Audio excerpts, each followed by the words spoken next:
जय हृदय मंडळी, मी माझ्यासाठी ना तर बघा ही कुरडई आहे ना, तिचा अशी चटणी बनवते खूप छान. आणि आता हिला आहे ना थोडं 5-10 मिनटं भिजून घेते. आणि हा बघा, थोडा कांदा, थोडा टमाटा, थोडा शेंगदाणे, थोडं लसूण, थोड्या सुकेल मिरच्या, थोडं कोथिंबीर असं थोडं जाड जाड वाटून घेते. मग खूप छान. आणि बघा किती छान वाटून घेतलं. आता याला ना का तेलमध्ये खूप छान फ्राय करून घेते. बघा राई झाली. आता थोडेसे जिरे टाकते. हे मसाला टाकला मी वाटलेला. आता खूप छान फ्राय करून घेते याला.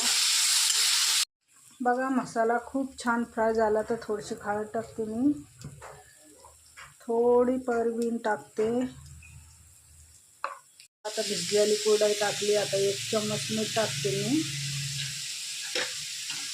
मस्त मी फ्राय करून घेते.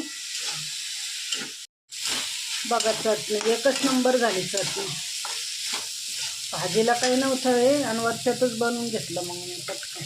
बघा माझ्यासाठी मी चटणी बनवली कुरडईची, खूप छान झाली आणि खूप टेस्टी लागते. आता आमची दीदी म्हणते, मम्मी मला उद्या डब्याला हीच भाजी दे बनवून सनी.